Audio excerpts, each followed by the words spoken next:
She's just more aligned with our culture, younger, fresher. That's what Eric said when he slid the updated org chart across the table. My name gone, his niece Alyssa in my seat. I didn't say anything. I just kept my hand on my coffee mug and stared at him like I hadn't just been erased from the company I co-founded. 5 years building Everson for my apartment, turning contracts into clients, clients into revenue, and revenue into a brand. Eric was always the front, I was always the bones.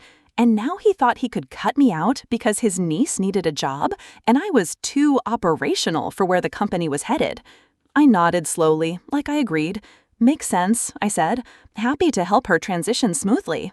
He smiled, relieved, smug, like he'd won a silent war I didn't even fight.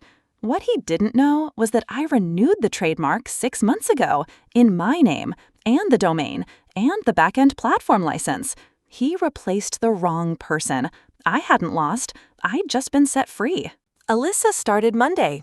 She wore white blazers and spoke in curated buzzwords like synergy and consumer-centric excellence. She asked me to walk her through my daily process. I smiled, showed her surface-level dashboards, gave her files with missing tabs, and let her believe she was being empowered. She had no idea that everything real, the pricing models, the client escalation matrix, the investor funnel, lived on a drive she'd never see. While she played executive, I scheduled one-on-ones with every client I brought in. No excuses, just transparency. I'll be starting something new. You'll hear from the new VP soon. Most were confused. Some were furious. Every one of them said the same thing. Where you go, we go. I didn't respond. I just nodded. Back at the office, Eric was preparing a big social post. Passing the torch, he called it. I told him it looked great. Meanwhile, I activated the alternate entity I'd quietly registered last year, Everson Strategies, Inc. Same font, same logo, different owner, just me. They thought I'd go quietly, that I'd hand over passwords and walk off into the background while Alyssa fumbled through spreadsheets she couldn't even read. But I was done being polite. I didn't raise my voice, I didn't make a scene, I just moved, quietly, decisively. I rerouted our CRM, tied to my personal developer account, to mirror into my new infrastructure.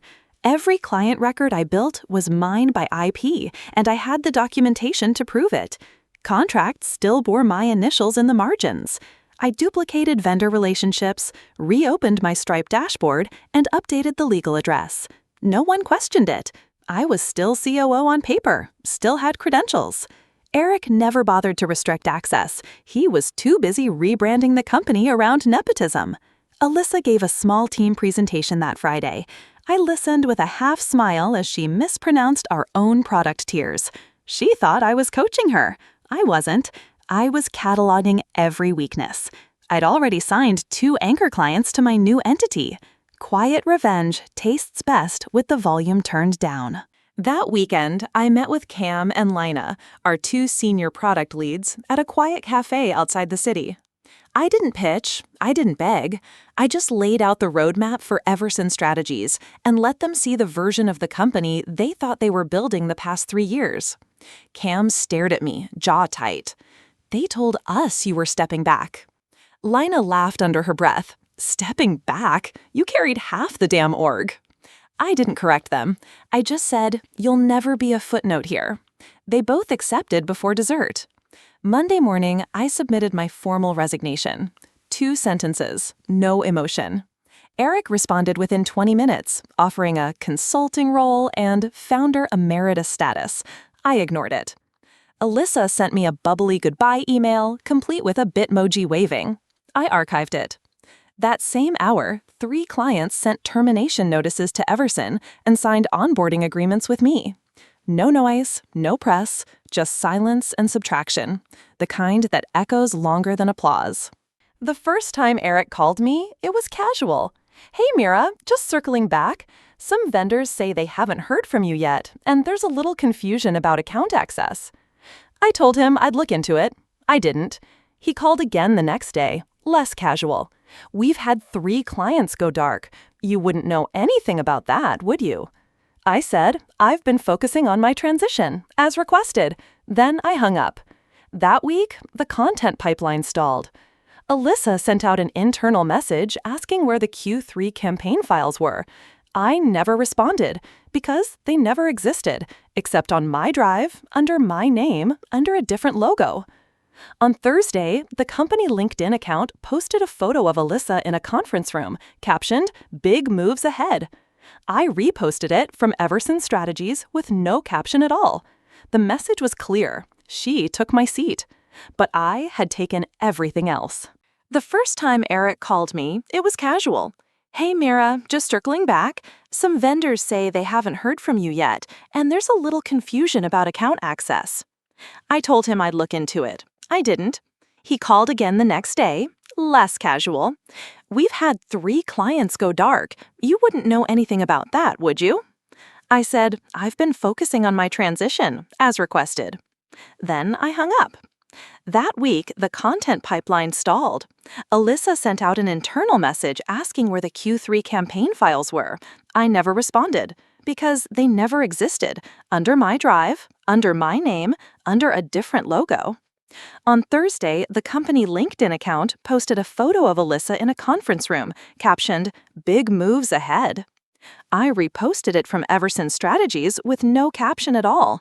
The message was clear. She took my seat, but I had taken everything else. By week 3, the original company was barely functioning. Half the team had gone silent in Slack. One engineer posted a goodbye emoji, then vanished from the org chart. Vendors started clarifying billing ownership. Eric tried to spin it. Small pivots, part of the natural growth process. But investors weren't stupid. One called me directly. "Are you involved in this new entity? Because our returns were based on your projections, not his niece's Pinterest board." I said nothing. They said, "If you're building, we'd rather back you directly." I let them talk. Let them fill the silence with their own realization. Alyssa tried to reach out once. A sad little DM. "Is there anything I should know about next quarter's launch?" I replied with a smiley face. Nothing else. Because by then, the launch was mine. The roadmap was mine. The momentum, the numbers, the equity, mine. She wore my blazer. I had her market. The final break happened without warning. One of the legacy clients publicly thanked my team for helping them transition through a platform redesign. Eric called again, this time furious. "You've been taking everything behind our backs." I said, "Behind your back? You removed me from my own company in a meeting I wasn't even told about. You called it strategic. I'm just making strategic decisions." He shouted something about legal threats. I laughed. "Check the trademark registration, the domain registry, the IP filings.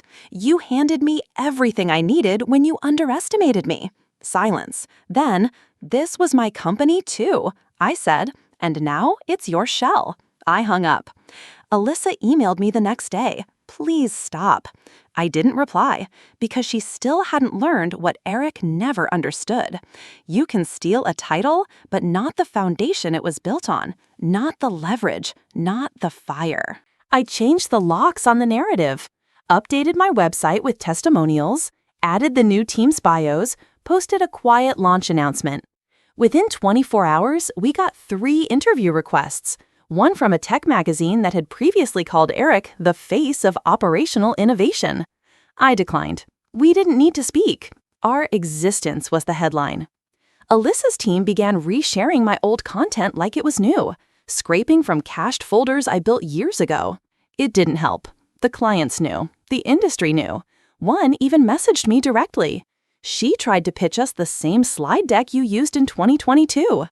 I replied, "Copying isn't scaling." They laughed, signed with us the next day. I didn't burn bridges. I just walked off them with the plans, the blueprint, and the bolts. And when they collapsed behind me, I didn't look back.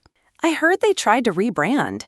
New logo, new tagline, even started calling themselves Everson Collective, like slapping on a different name could hide the rot. But the internet never forgets. Old clients forwarded newsletters with side-by-side comparisons, my original designs and their watered-down versions. Cam joked, "It's like watching someone photocopy Picasso in a bathroom." I didn't laugh. I was too busy onboarding our 10th client. Every project they had stalled on was now live under us. Our backlog was healthy, cash flow steady. Lena built a dashboard to track inbound leads. In a week, we had more interest than we used to pull in a quarter. Eric sent a cease and desist. I sent back a time-stamped chain of trademarks, domains, and IP filings, every one dated before my resignation. His lawyer never replied, because they knew. I didn't steal the company. I just took back what I built while they were busy taking credit. Then came the acquisition rumors. A mid-sized consultancy tried to absorb what was left of their operation. They pitched it as a merger of equals, but everyone knew it was a salvage job. Their lead partner reached out to me, off the record. "We know where the value came from. Any interest in selling what you've got instead?" I said no, not yet. Not until I rebuilt the thing exactly how it should have been. No bloated egos, no nepotism, no performative panels about female founders where I was the token guest instead of the architect. Alyssa's LinkedIn turned quiet. The company page went dark. Eric stopped posting entirely. Meanwhile, we onboarded 3 more legacy clients, quietly, respectfully. No press, just results. That was always my power. While they performed leadership, I was doing the work. And now the work was speaking louder than they ever could. By the end of the quarter, my calendar was full. Team stand-ups, client reviews, investor updates. Not a moment wasted. No dead weight. Cam built a referral system so clean we didn't even need a sales team. It just flowed. Word of mouth, reputation, trust, real value. I saw a tweet once that said, "Replaceable founders build replaceable companies." Eric replaced me with someone who couldn't spell EBITDA, then acted shocked when it all unraveled. I didn't need revenge, I needed clarity, and now I had it.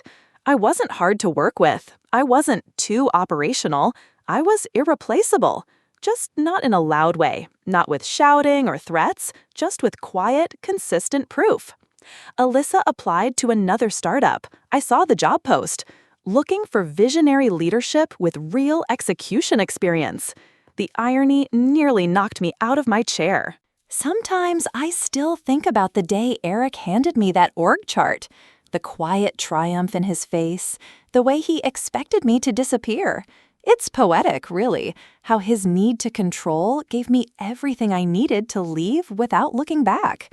Everson Strategies isn't just a company now. It's the real version of what I always imagined when we were too small to be seen. My team doesn't ask for permission.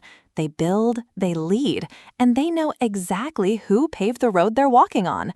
As for Eric and Alyssa, I don't know what they're doing now. I don't check. I don't care. Because they thought replacing me meant erasing me. Instead, they made me undeniable. Some people need applause. I only ever needed the silence after they realize I never needed them at all.